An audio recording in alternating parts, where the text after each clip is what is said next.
Community. It's an indispensable component of any successful business, cannabis included. Networking, collaboration, and strategic partnerships are playing a more important role in the evolution of our industry. This conference has demonstrated the dynamic reality of shifting social attitudes and greater acceptance of the medical efficacy of cannabis by the scientific and medical communities. The need to work together, though, is greater than ever. Hyper-competitive attitudes only serve the needs of a select few. In actuality, we operate in an age of unprecedented information sharing. To that end, CanMed has notably created a space to share cannabis information in a very meaningful way. We all appreciate this opportunity today and that mission and are honored to be speaking here. In our work, community literally starts from the ground up. Nature crafts complex ecosystems that we growers nurture. This ribosomal ecosystem forms the base community that supports everything else that we do as an industry. This panel was formed to discuss the intricacies inherent in the simple concept of community. Gentlemen, it's great to have you here today. Thank you very much. Great to be here. We all have impacted our collective cannabis community in very different ways. So to have an opportunity to assemble you all in one place is really, really special. Again, thank you for being here. Each of us represents a thread in the communal fabric that is cannabis. CanMed has helped reinforce the importance of establishing a dynamic cannabis community, and I welcome Reggie, David, BigMike, and Jason to discuss that very subject today. So, to start off, what does community mean to you guys? Well, you know, when we first started, we were in the black market. No kidding. And the community was very limited to who we could talk to and who we could speak to. In fact, we kind of had a closed-off mindset when it came to that kind of thing because we didn't know if they were the man or we were going to be going to jail. Well, now it's a whole different world out there, and we must work together. The more that I collaborate, the more that I meet people and I talk to them, this is how things get done in today's society. Now look, you don't have to give like your secret trade stuff out, but there's this community now that's out there that's open and willing to discuss things, and we should embrace that. We want to get things done. We want to move this industry faster. It's going to be collaboration. Personally, I like to talk to everyone and anyone that I can that can help out and that I can help them in sharing information. Thank you, Mike. Coming from the cultivation side, you know, in the black market days, nobody wanted to share any of their secrets. You wanted to keep, you know, your special sauce in there. As we're expanding and starting larger scale cultivation centers, and then what will be acres and acres of cannabis cultivation, we're all going to deal with the same problems, you know, powdery mildew, botrytis, fusarium, things like that. These problems are not necessarily in the secret sauce. These are problems that all of us have to deal with and that all of us should work together on and figure out safe and effective treatments for these problems, as well as you know, just building a team and a community throughout this cannabis industry. David, Reggie? So I guess I'm here to represent academia, and so for me, academia needs to work hand in hand with the industry. So that's one thing for sure. And then the other thing is that right now, so I'm from Canada, so of course things are a little bit different. But a lot of companies are are developing research projects with academia to do things, but they want to keep everything secret. So a lot of money is wasted because like the same research is done by a lot of different groups separately. So if we would work more together, like networking and like a collaborative competition or competition collaboration, I'm not sure how to call it, but anyway, it would be way better for the industry, move faster, because no money would be wasted on replicating the same experiments over and over in different groups. Thank you. Reggie, community. I think for me, it's been a little different as a scientist. You know, we publish, that's how we do things, right? And the publish or perish thing is a very real thing, even in the cannabis industry, because we have investors who are like, well, you know, why are we paying you all this R&D money if nobody knows what we're doing, right? So, but I do understand that we've had a huge evolution of what community means, because when I came into the industry and I tried to start to talk to some of the underground breeders, said, hey, what about sequencing? Let's study your genetics. That was not a very popular thing, right? So, Yeah. but it's come a long way, right? And I think now, just recently, me and my team published a paper on the terpene, the genes in cannabis, and I think, if we had not been a community-minded organization, that would have been held behind and patented, right? So I think it is really important for academia, industry, for the industry to understand that we get further along in our common goal, because we do have a common goal, right? And that common goal is us keeping the industry to ourselves and not having big ag or whatever come and take it from us. I think as long as we keep that in mind, community kind of falls into place, so. Totally. And I think for me, the fear was when I got started that my community would ultimately end up being jailed if I were to be caught or we worked too closely together or collaborated. So to say that we've come a long way is an understatement. I also feel that if we don't collaborate, if you're one of those people who want to hold on to all your secrets, you're going to get left behind. Absolutely. And your secrets are going to leave with you, too. Thanks, guys. How do you see the relationship between microbial and fungal communities as they relate to overall plant health? Why does investment in a healthy and vital lysosomal community translate into ROI for you? Listen, microbes are so important. There would be no trees, no grass, no prairies if it wasn't for beneficial microbes. And when you talk about fungal, I don't know who did the study, but they did a study where they used radioactive isotopes and they wanted to check out the soil web in these trees. And so they fed the one tree. And to their amazement, none of the isotopes were in that tree. They were in a tree 400 yards away. And then there was another tree 100 yards away, another one 40. They're sending and they're communicating with each other and they're putting in the vital nutrients and what they're looking for survival, and they're helping each other out in that forest. So it's extremely important. Nothing lives without microbes. Plants know community. I really do think the cannabis industry is going to be driving the study of this. Now that we have the funding and the desire to see this, I think cannabis right now is in its infancy. What we're really doing right now is just trying to outcompete the bad. We're putting our bacilluses in there, glucladiums, pseudomonas in there to outcompete, but we're really not sure which one of these is the most effective right now, and I think it's going to require a lot of research and a lot of science behind it. That the growers see the cause and effect, and we see the benefits of these, but we don't know exactly which is doing the most there, and which is specific to cannabis, and which is just specific to outcompeting other detrimental biologicals. Interesting. So. It's interesting because there is a whole set of terpene genes that are only expressed in the roots, right? So clearly there is communication between the plant and the soil. So that communication is there for a reason. The terpenes that get expressed in the roots are likely, and they're mostly monoterpenes, so they are able to be volatilized and spread easily in the soil, right? So that means that there's some sort of conditioning or attraction, repellent kind of thing going on where the plant is communicating to the soil what it needs, and in response, the soil is providing it with the nutrients and also the beneficial microbes that are helping that life cycle, progress, right? So there is communication. It's a living mat, right? From the soil up to the plant. It's one big living organism, so.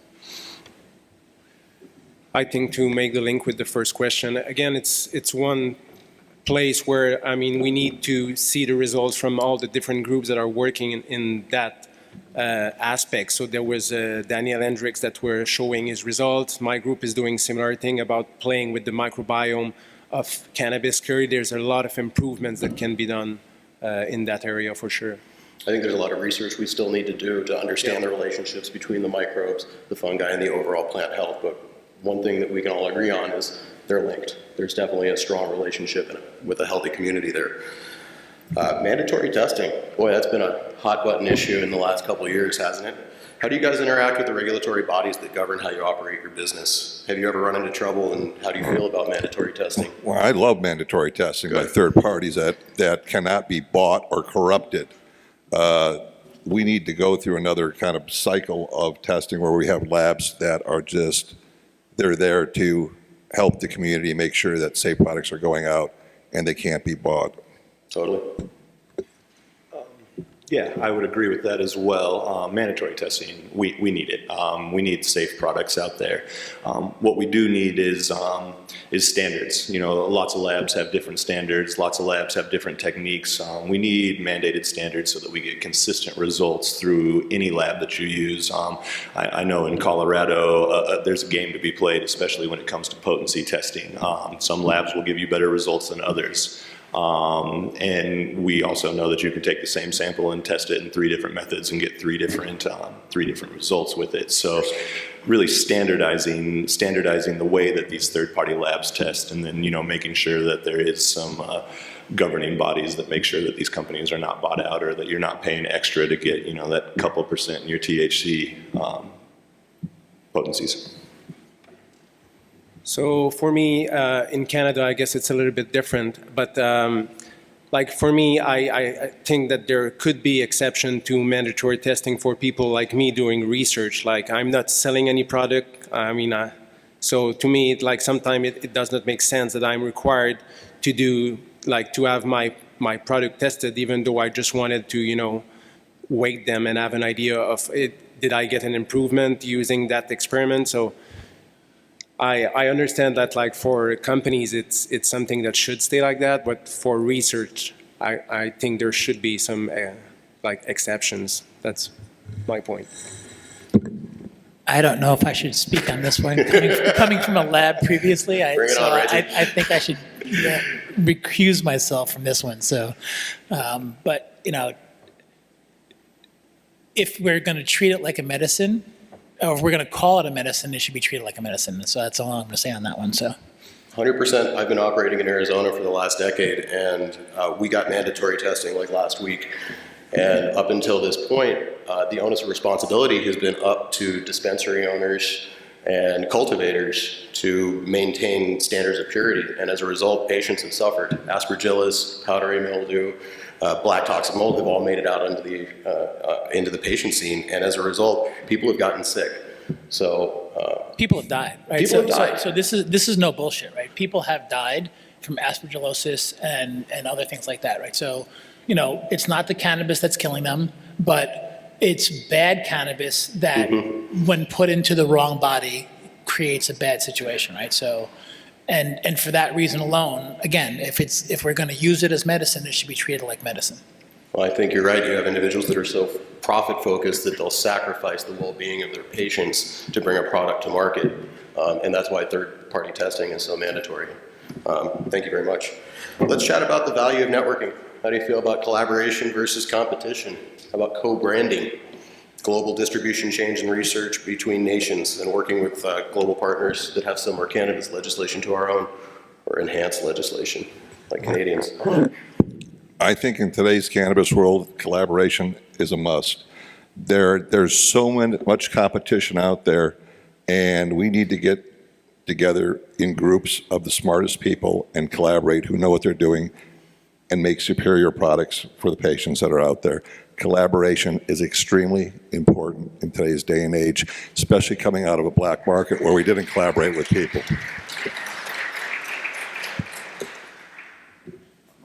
Once again, from the cultivation side, as we get more and more into this and we progress further along, we're starting to find that you need to really specialize in areas. You know, your breeder needs to be a specialist. Even your propagators and your pheno hunters need to be specialists on this. And while a lot of the early emerging markets were required to be vertically integrated, now as some of those requirements are going away, there's no way around joining forces with other teams and with other companies that may have a specialty that you don't possess. Otherwise, you know, years will be wasted in research that someone else has already done just by not sharing it. So I'm lucky enough to be from a province where the government actually created an office that is responsible to build that cannabis industry in the province. So they're trying to link the industry with the academia and third-party testing agency and the health authorities. So, and they're traveling the world trying to lure companies to New Brunswick. So it's very nice to see that, but we're almost the only province that has that, and I hope at some point the other will follow our steps, and that you will have the same here in the US once it's legalized. But the other point I'm going to raise here is that I would also like to see more collaboration between Canada and the US, because since it's legal on our side of the country, of the border, there's a lot of things we can do that you cannot do now. So, you know, by playing together, then maybe you can accomplish more and get ready quicker for when it's going to be legal here. I think the ultimate collaboration will be when we can actually start to ship stuff across borders and it's one big global economy, right? I think that's what ultimately we have to go for. And the only way you do that is to get back to standards and a oneness, right? You need to have some governing body that steps in and says, this is the way we have to do it, so that the labs are performing the same way, and so that everybody has the same target, and then we don't have 87 different freaking, like, you know, regulations because they test for 22 pesticides, but they test for 104 pesticides, right? So, you know, human safety is not a commodity, and all humans suffer from the same things, more or less, right? So I don't understand why there are different regulations in the first place. It seems to me when you have different regulations, you're saying that some people are more or less susceptible to certain things than other people, which is a crock of shit, right? So, can I say that? We're not on TV, right? So, Can't take it back, Reggie. so I think that's what we really need to strive for in the industry. And I think it has to come from in the industry, right? If we wait for the USDA or the European Union or whoever to do it, then they're going to come down with regulations that we don't like. And I think if we drive it from the inside and come up with stuff that is sane and reasonable and promotes good products for the patients, I think we'll have a standard that they would adopt, right? And I think that's ultimately what we should be on for, so. I'd love to see sanity and reason from our government, period. But that might be wishful thinking. Let's move on. Ours is a global community with unprecedented access to technology. Online communities and forums have become more prevalent. What relationship do you feel our industry will have with tech and online communities? I find them to be a good place to start. You know, you hit the message boards when you find a problem that you haven't encountered before or something that you're looking at. You'll hit the message boards, see some of the smaller scale growers, what they've run into, things that they've tried, stuff like this. But I think as we mature as an industry, we need to start moving towards peer-reviewed papers, real research with solid controls and actual things done other than just, my 420 guy up there on it saying this is absolutely tobacco mosaic virus or something similar to that. So I really think it's a good place to start, but as we move forward, we really need to start going into a more scientific field, more peer-reviewed, more real data. I think the boards are great, especially for first-time growers and people coming into our industry. They can get the information that they're looking for. And then, obviously, as you graduate, there should be parts of the board that go all the way up into the scientific community where we can talk to each other in the language where we understand. It doesn't sound like a foreign language when we're speaking to someone. So that's needed as well. I've got a lot of project ideas by looking at those forums, so it's always a nice place to look. But as you said, so like I think we should move toward more like peer-reviewed articles and like more curated source. Especially like I have a plant pathology background, so I'm interested like in cannabis diseases, and this is one of the worst example. Like you will see a lot of pictures and then people, oh, this is that thing and this is that thing, and often it's not that at all. Like I see many people saying this is rust. I'm sure nobody has ever seen rust on cannabis. So there's a lot of misinformation. So I think that's why we need to move toward like more curated platforms and stuff like that. No, I agree 100%. Although I will say that when I first started growing and I had brown spots and I didn't know what they were, I went to the board, so. Right on. Gene editing and genetic intellectual property have become hot topics in popular culture, in our scientific community, and indeed here at CanMed. What does genetic modification in cannabis actually mean, and how do you feel about this technology? Oh, well, hold on. Let me start here. So Go, genetic Reggie. modification. So let's Go for it. let's start with the definition, right? Thank So, because a lot of things that we talk about in the cannabis industry are not GMO, right? So, when you have a knockout that's used CRISPR or something like that, that's GMO, right? But technically it's not even GMO, because traditionally GMO was you introduced DNA from another organism into that recipient organism, right?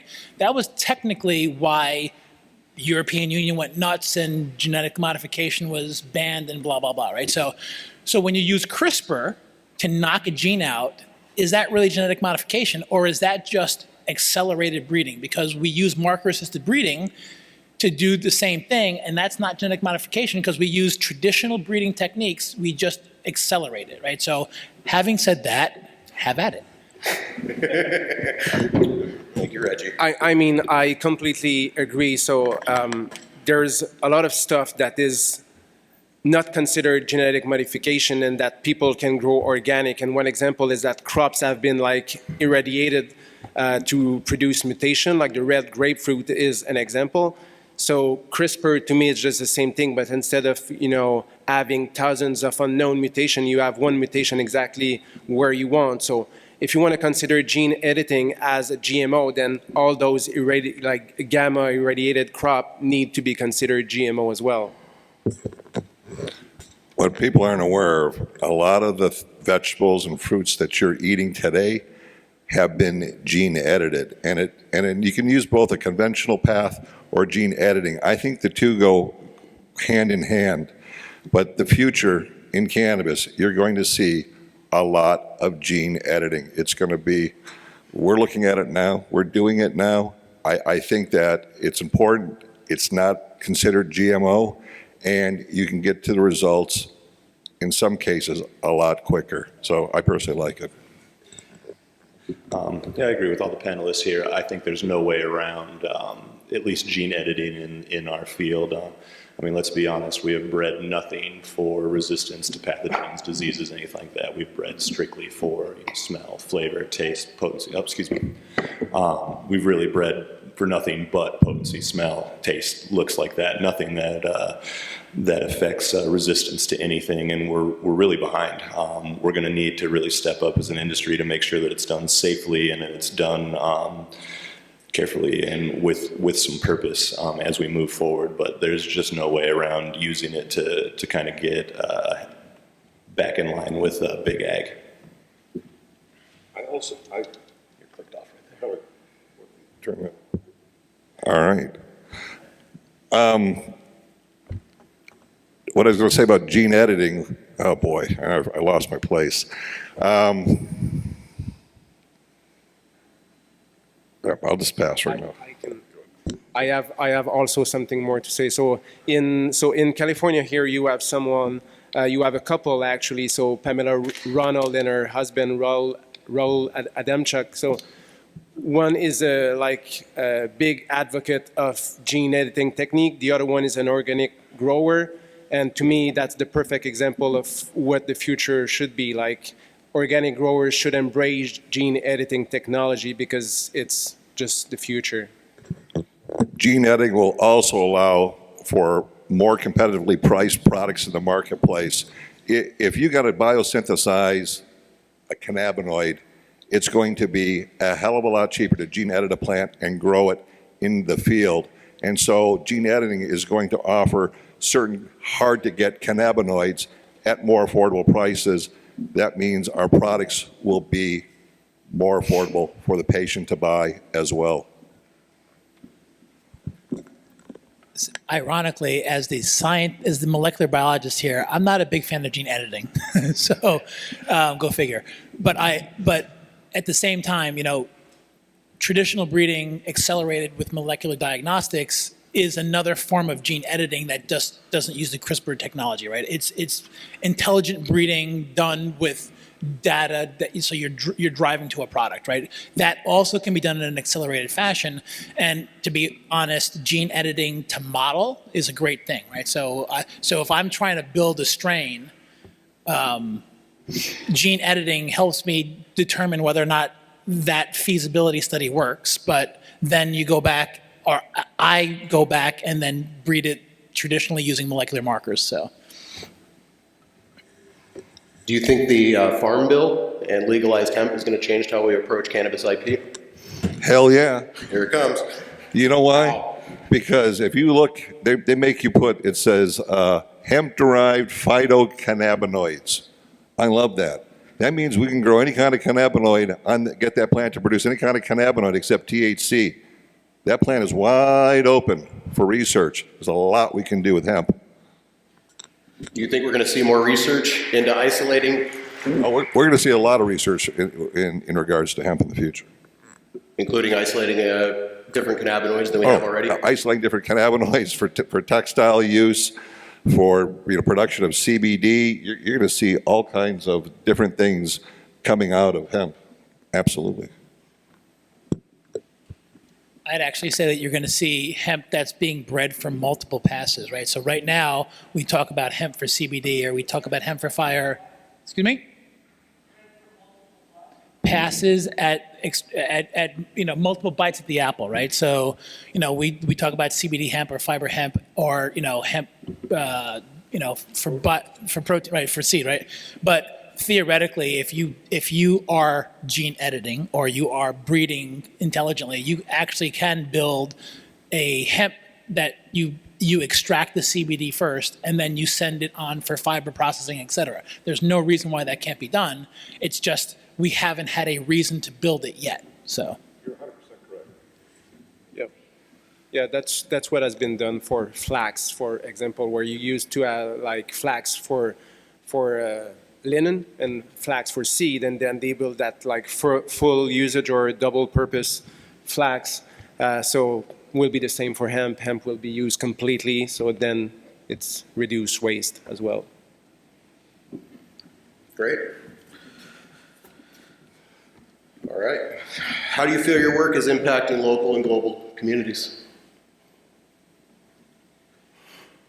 I can really only speak to the local community just with the laws and regulations, but I think it's improved the community quite a bit. In Colorado, we've seen quite a bit of money pushed into our schools, quite a bit of money pushed into our roads, quite a bit of money just pushed into our economy in general, as well as just taking away what is a lot of us have lived with, is the fear of what is a great product, what is a safe product, what is something that is wonderful to use. So I think the work we're doing here is really starting to improve and change the minds of most of the world on what cannabis can do for everyone. Very locally, so like my lab is located for like an 8 minutes drive from a licensed producer.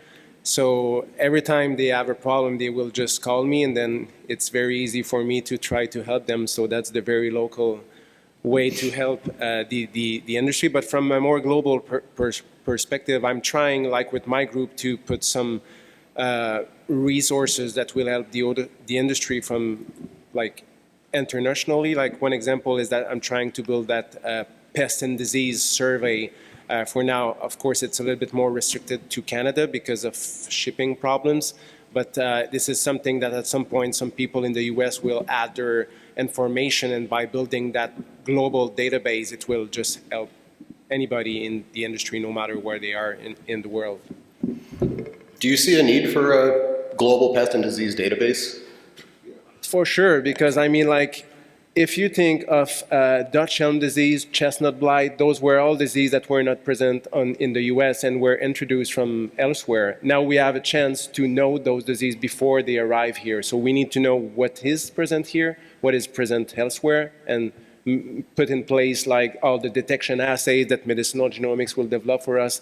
And so, you'll be able to know when something is new and make sure that is destroyed immediately. As a cultivator, it's more vital than ever that we develop that. Yeah. Lately, I've been enjoying going to different countries around the world, and there's a few more that want to see me and talk to me about getting their programs together. And we have a lot, in this state, we have a lot of experience. A lot of people have a lot of experience. You should share that with the world, because you'd be surprised how many countries and ministers in those countries have no idea at all about what to do. They're excited, they want to be part of it, but they just don't understand it. So our community should be going out to the world and teaching and instructing. So the science that we've done has all been published, so that's available to everybody. I hope they take advantage of it because we worked hard on it for you guys, but we shared it because there is a need for the community to kind of pick itself up out of the dark ages by science and get ahead of the curve, right? So one of my big things when I came into the industry was, hey, if you don't do it, they'll come and do it for you, right? So, which is the truth. And so but on the more local side, it's been a real pleasure to be able to educate, and again, it's about education, people about genetics and the power of marker-assisted breeding and how that stuff actually can bring the cannabis industry a whole generation faster, right? So, I think the most important thing that we do is the education part, both on the local and the global side, right? So, and I would, any of you who have not had that opportunity, people are so thankful around the world. I was in Zimbabwe recently talking to the Minister of Agriculture there, and they love when people come and teach them, right? So if any of you have a desire to teach, this is the industry to do it in, because people are hungry for what we know. So, What advice would you give a young person who's interested in cannabis today, with that in mind? Yeah. Education? Look, if you're a young person, you want to get into this industry, go to a lot of shows, talk to a lot of people, go into labs, get tours, talk to people who are in the trenches, understand this industry as much as you can. But more importantly than that, pick the area in which you want to go into, because there's so many different aspects in this industry. First, find where you want to go, what you want to do, and then study the hell out of it, both academically and in the trenches. Not much more I have to add to that. I think, it's like, don't work alone. And perhaps be open, especially on the cultivation side. We like to call it the e-grow, but know that there are a million different ways to grow cannabis, and none of them could be wrong. But to be open to new experiences and new ways of doing things. Right on. So we've talked a little bit about the cultural, social, and economic impact that we've had on our communities. I want to talk a little bit about social equity programs that have become more and more commonplace with new states. They're being enacted in several different states to help level the playing field for those individuals who have been disproportionately affected or disadvantaged by cannabis prohibition. What are your thoughts on programs like this that give licensing preference or discounts to people with prior cannabis convictions? I think by and large, the programs being put forth are all shams, honestly. I don't think any of them are actually doing people of color much good anywhere. How about people with prior cannabis convictions? Look, I've been approached several different ways. I've had people come to me, hey, I'm going to get this opportunity in this social equity program. Do you want to buy your license from me? And then the other one is, will you partner with me? Well, that's not a bad idea. You shouldn't sell your license. You get that license, find a person, get a great lawyer, and make a deal that you can live with. Or, as my answer was before, start studying your ass off and figuring out what this industry is, and learn by the path of hard knocks and become a business person, and you'll do extremely well. It is a hell of an opportunity for you to get one of those licenses. Do not squander it. Take that opportunity and run with it and go as far as you can. Good answer. And if you want to know more about it, you can listen to Business Outlaws. I teach business there all the time, and I talk about cannabis stuff too. Thanks, Mike. All right. With that in mind, I'm going to ask my final question, which I've asked during every AMA I ever hosted. Where do you envision the cannabis industry in 5 years from today? Well, I guess, I mean, we discussed about like having a unified set of, testing approaches. We talked about networks, communities. So I hope that we will have some global partnership that will emerge from all those conferences that we have. And yeah, I mean, public databases. And what I would really like to see would be like a international germplasm repository, but I guess I'm dreaming about this one. Reggie, you got something to say about repository for germplasm?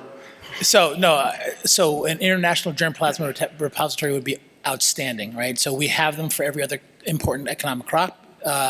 Hemp arguably is one of the most important economic crops, and it's never been put in there to any appreciable degree. I believe there are some hemp strains in the Volcani Institute in Israel, but I'm not sure that would be a good representative sample of all the hemp in the world. So it's something that we need. Genetic diversity is a thing. It's being lost. We know that from science because we've seen papers where they've seen the drive for high THC has completely eliminated some minor cannabinoids in high THC strains, right? So we are already doing damage to the plant and losing some of those minor cannabinoids on that side.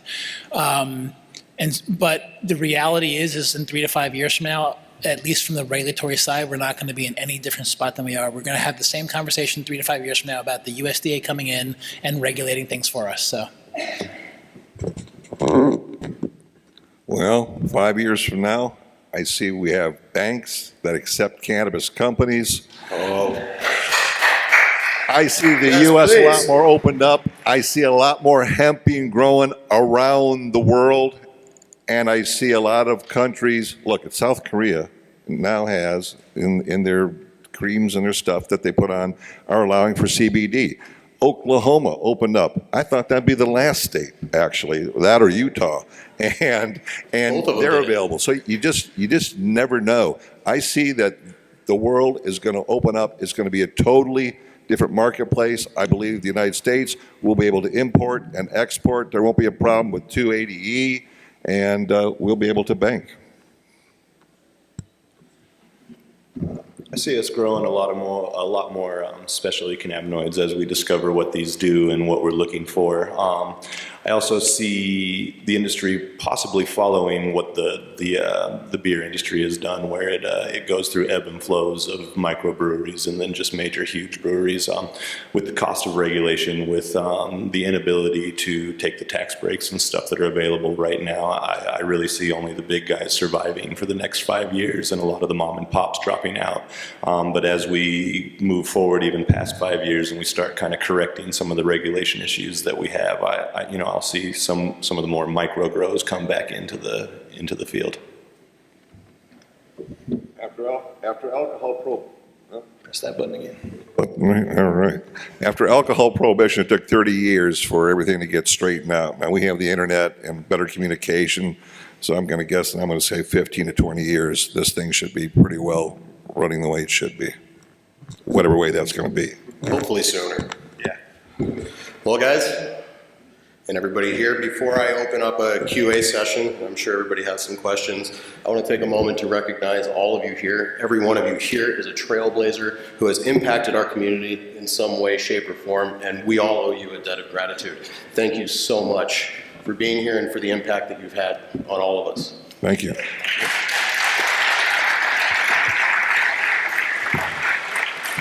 And also, we're hiring scientists.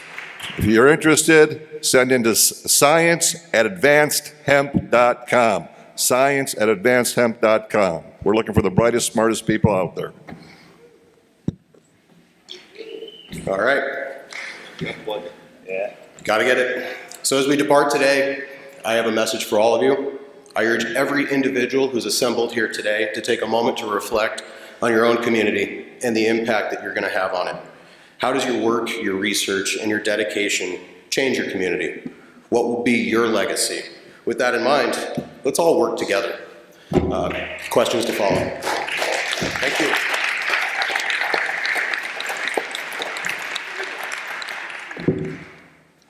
Thanks, guys. You talked about need for deeper collaboration. So what I would love to hear an example you can share where you had collaborated with the stakeholders and where you would want that, how would you want that to be improved going forward? I'm sorry, I missed the beginning of that question. The question is, having spoken about the need of more collaboration, I'd like to hear an example of what would that mean. Like if you had collaborated already, but you would like to have a better collaboration, what would that mean? Give an example. Thank you. So my example would be where he just sat down. Kevin's back there. So Kevin and my team, thanks to the outstanding sequencing work that Kevin did on Jamaican Lion, my team was able to find 57 terpene genes. We just published that paper last week in PLOS One. Again, so Steep Hill had its own genetic program, Medicinal Genomics had its own genetic program, but yet we were able to come together and do some great work together. So. Everybody should read that paper, by the way. And don't be afraid to ask. Go up to somebody, introduce yourself, and shake their hand, and go, hey, I'd like to talk to you about X or Y or whatever. Just go up. You'd be amazed how many people, especially here, I talk to, are just willing to open up and talk. Hi there. Thank you guys. Really wonderful presentation.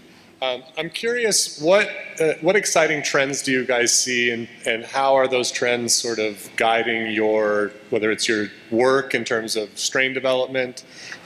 Just what trends do you see in the market that you think are going to become, whether it's the next CBD to use, that as an example of something that's come in recent years? You took my example.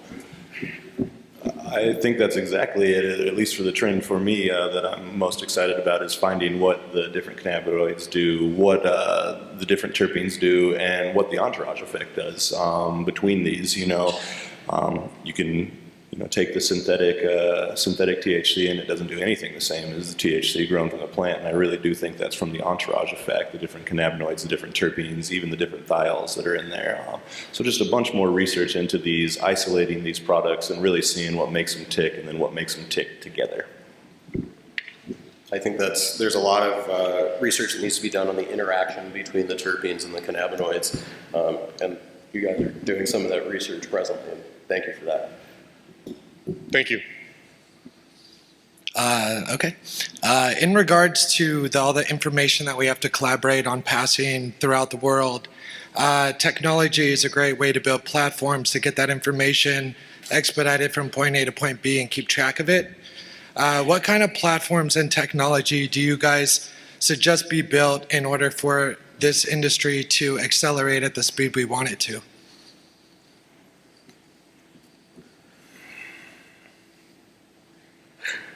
From a programming system standpoint? We need platforms that are very strong, that patients can go to. Tilray has a very strong platform. We need grower platforms for people who want to grow at home. I mean, there's a lot of these countries are allowing 6 plants per household. So we need these very strong platforms without a bunch of, I call it, hippie magic. It's just real science, real stuff. This is how stuff's done. This isn't pie in the sky. This isn't theory. This is what, if you do this, you'll get this. If you do it, full of instructions. And do you guys think that there's opportunity for AI and machine learning and additional technologies used in the tech industry to make some of these decisions, predict analysis, forecast? I think AI will be the future. You've got people popping up explaining the things that you need to do and looking at that. With spectral analysis, they could be in your garden, and a person could pop up and go, hey, you've got spider mites. Or, hey, you've got powdery mildew, and here's what you need to do at this early stage because we've caught it. Absolutely, the two could come together, and you'll see stuff like that in the future for sure. So I also think you're facial gonna- recognition technology to identify problems in your plant, pest control deficiencies, all I also through think you're like going your to see a camera lot phone. more VR, AR being integrated into platforms for the diagnostic, for the purpose of diagnosis of different issues. There are already like a different number of companies that are developing that for many crops. So I mean, cannabis is just a different crop. So like assess like biotic and abiotic stress, like the water status of your plant, and even like for cannabis, you could probably find a way to assess when the trichomes are really at the perfect stage for harvesting, better than the human eye can do. Yeah. Thank you. Thank you. Could the panel speak to the over these next 5 years the role of genetics and intellectual property in the determination of the value centers in this industry, the winners and the losers? How important a role will intellectual property, patenting, all of that play? Reggie, Mike. Look, patents are always valuable. The money guys like to see patents. You're going to see a lot of strains going forward being patented and different techniques and things because people want to protect their investments. That's just how business is done.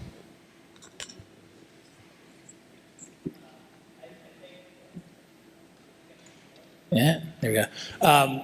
Intellectual property is a part of the fabric of business, right? So you really cannot run a successful business these days without intellectual property.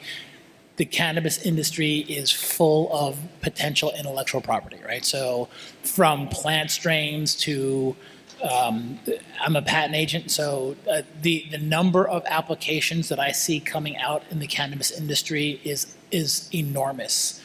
From things like hot gas extraction, right? Who would have thought, right? So, but there is so much innovation in this industry right now.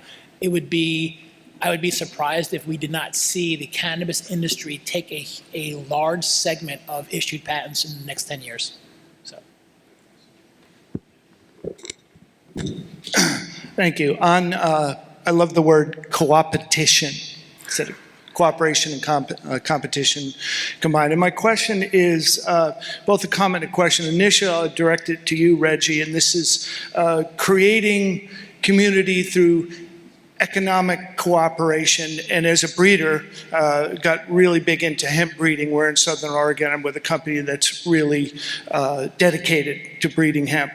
And I create what I laughingly call 3 ways, 4 ways. If I have a breeder who has good feminized pollen, I have a homie over here that's got a greenhouse full of ladies. Let's put that together. Let's share that strain 3 ways. And my question, that's what I call the 3-way. Specifically is if you could speak to that kind of whatever you want to categorize it as, the intellectual property, the cross-licensing, how to do that. I love to do that because I've just taken 4 breeders and we've created cooperation economically, so we have to play together. Otherwise, what we see certainly in Oregon is the potential for all those breeders to get swallowed up by a big company. But if we're working together to start with, that to me is a way to create co-opetition. I'd welcome any other thoughts on that. No, that's actually a brilliant way to do it, and probably a real smart way to do it. So now you've got but here's where the science comes in to support that, right? So your scenario, you had a guy with a greenhouse full of ladies and somebody with really good male pollen, right? So from that cross, you will obviously find several phenos, unless it was a true breeding male and a population of true breeding females, in which case you're going to get 1 offspring, right? But either way, you're going to come out with some phenotypes from that cross that are desirable. The science part of this is you fingerprint them, you identify the unique genetic signature, and then you can then use that unique genetic signature as the basis of a licensing program. And then because it's like a unique genetic signature, we're talking about FBI level unique, right? Because every cross will produce a bunch of offspring that have their own genetics, right? So now anybody not in the four of you growing that obviously got it through some ill-gotten gains, and there's either somebody let it go or somebody stole it, but now you have the ability to protect this, right? So you file a plant patent on it, it's not very expensive, it's the plant as shown and described, you fingerprint it, you got the genetics, and now you have the basis for a very credible legal foundation to build this business on. It's a brilliant idea, more people should be doing it.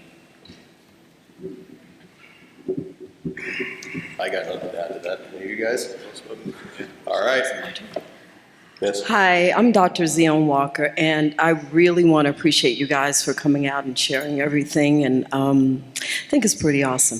So I decided one day that I couldn't go back into my office and continue to do what I was doing because I needed to be more in the community, educating. And this came after a patient came into my office and told me, hey, I feel so much better, and I got this vape. So I carry this. I've been having this thing for over a year, and I will show it to anybody who wants to see it. I looked at it from across the room, and the person said, oh, it's really cool. And I said, oh my God, they've really gotten advanced. They've gotten a camouflage cartridge. The thing has so many toxins in it until it looks like camouflage. It's brown and spotted all over. So while we sit here and we talk about all the education that we need and the things that we need to share among ourselves as community of professionals, we still have a professional, a moral, or obligation to talk to everybody we see about everything that we know, because they don't know, and somebody's going to kill themselves or die, and it'll be attributed to cannabis. Cannabis will have nothing to do with it. And all of the work that's being done here will go back under the rug again. It'll get criminalized again, and forgot. We haven't gotten past that already. Yep, so I just wanted to remind us that we still have an obligation to the community to make sure that we educate. So I've decided to, chuck all of that sitting around listening to people's problems all day, but get out in the community and educate people so that they will know. So that's kind of my lane. Dr. Walker, I appreciate you. Thank you very much for sharing that. I guess I'm the last one here. So I have a question because I'm finding the community aspect of this whole event very intriguing, especially this talk, so thank you for contributing to it. But how do I say it? I'm on the East Coast, and I think the innovation and the collaboration is wonderful, and it's going to just advance and accelerate, as you are all saying. But the way it translates to me, not being as immersed in the industry as you all are, is the products that we get, say, out on the East Coast, are by far, I'm sorry if I offend anyone, but far inferior to than what you get out here on the West Coast. And so, my question is the collaboration effort in any community, whether it's with cannabis or other things, there's always the ringleader, in certain areas of expertise, and then that translates into innovation and community, and then the byproduct is the great product. So what do you think is the essential thing for, in a place that has the products, California has products that you can get that, help people that are really in need, like the patients.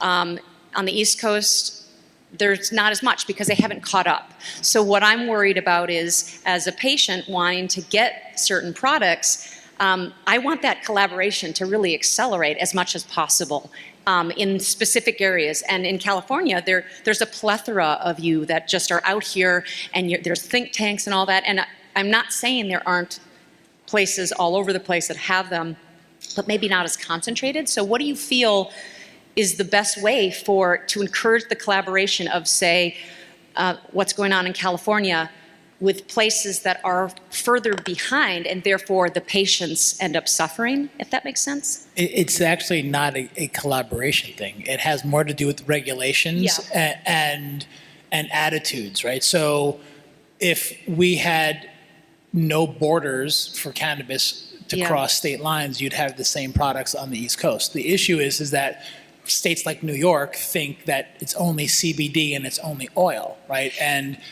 then you have to look at the way the licenses are given out, because now you have the good old boy network where you have the 10 richest cronies who are friends with the governor getting the licenses, and they may not know what the hell they're doing, right? So it has more to do with that than it has to do with collaboration, because the products are there.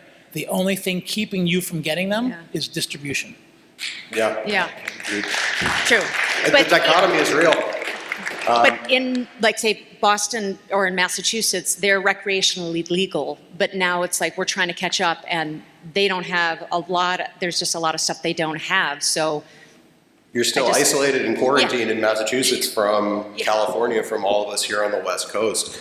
So I think until we do away with the interstate commerce clause that prevents us from shipping cannabis domestically, you're going to still run into that problem. That's the real issue.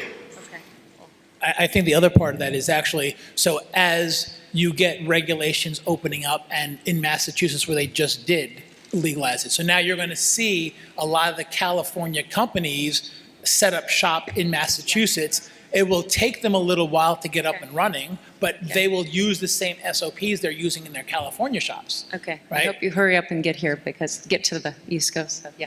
Thank you. Thank you very much. Thank you. All right. Thank you very much.